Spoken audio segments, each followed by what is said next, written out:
우리 삶에는 이런 순간이 있습니다. 좋은 말은 많이 들었고, 옳은 이야기도 충분히 이해했는데, 정작 삶은 크게 달라지지 않은 채 제자리에 머무는 시간입니다. 알고 있는 것과 이루어지는 것 사이에 보이지 않는 간극이 느껴질 때입니다. 우리는 종종 진리를 말로 익힙니다. 고개를 끄덕이고 그럴듯하게 설명할 수 있으며 남에게 전할 수도 있습니다. 하지만 정약용은 그 지점에서 멈추는 태도를 가장 경계했습니다. 그는 익숙히 보기만 하고 끝내 도모하지 못하는 상태가 삶을 정체시키는 이유라고 보았습니다. 정약용은 분명히 말합니다. 방법을 완전히 익혀 힘써 실행하면 나라가 부유해지고 군사가 강해지며 백성의 삶은 넉넉해지고 오래 이어진다고. 그러나 그 출발점은 거창한 제도가 아니라 손으로 직접 확인하는 실행에 있었습니다. 그에게 배움은 말로 끝나는 이해가 아니라 몸으로 반복하는 확인이었습니다. 진리는 입으로 논할수록 흐려지고 손으로 다룰수록 선명해진다고 보았습니다. 그래서 그는 지금의 생활과 일에서 단 하나라도 좋으니 직접 익히고 곧장 해보고 다시 고쳐보는 구조를 만들라고 말했습니다. 오늘 영상은 무언가를 더 배우자고 말하지 않습니다. 대신 이미 알고 있는 것 가운데 단 하나를 골라 어떻게 실행의 구조로 바꿀 수 있는지를 차분히 살펴보겠습니다. 한 가지 기술, 한 가지 절차, 한 가지 습관을 정해 익히고 해보고 고치는 반복. 그 작은 설계가 삶을 어떻게 움직이게 하는지를 정약용의 시선으로 풀어봅니다. 우리는 종종 아는 것만으로도 충분하다고 생각합니다. 설명할 수 있고 고개를 끄덕일 수 있으며 누군가에게 말해줄 수도 있다면 이미 내 것이 되었다고 여깁니다. 그러나 정약용은 이 상태를 가장 조심해야 할 지점으로 보았습니다. 그는 익숙히 보기만 하고 도모하지 못한다는 말로 알고 있다는 착각이 실행을 가장 멀리 밀어낸다고 지적했습니다. 익숙함은 편안합니다. 이미 알고 있다는 감각은 더 움직이지 않아도 된다는 신호처럼 작용합니다. 그 순간 손은 멈추고 생각만 같은 자리를 맴돕니다. 결과적으로 삶의 말은 많아지지만 변화는 거의 남지 않습니다.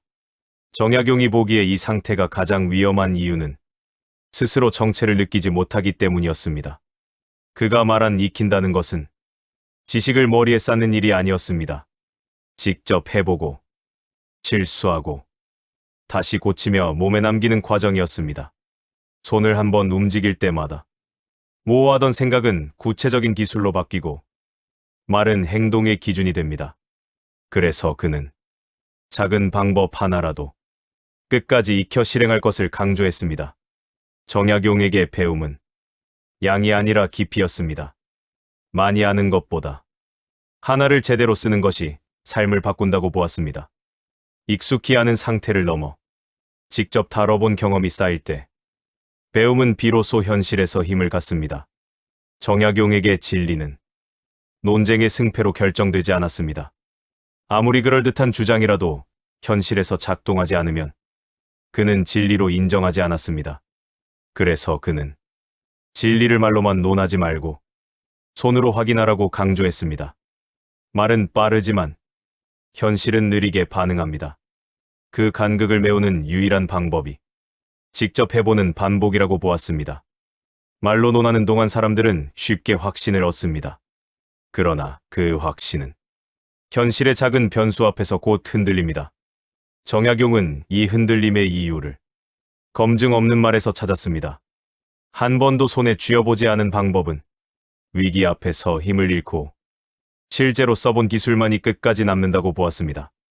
그는 제도를 설계할 때도 한 번의 성공을 목표로 삼지 않았습니다. 직접 적용해보고 맞지 않는 부분을 고치고 다시 시도하는 과정을 처음부터 구조에 넣었습니다. 이 반복이 없으면 아무리 옳은 생각도 현실과 어긋난다고 보았기 때문입니다. 진리는 완성된 상태로 내려오는 것이 아니라 계속 다듬어지는 과정 속에서 살아남는다고 생각했습니다. 우리의 생활도 마찬가지입니다. 좋은 습관은 한 번의 결심으로 자리 잡지 않습니다. 오늘 해보고 불편한 지점을 느끼고 내일 조금 고쳐보는 반복 속에서 비로소 몸에 남습니다. 정약용이 말한 실행은 의지의 문제가 아니라 설계의 문제였습니다.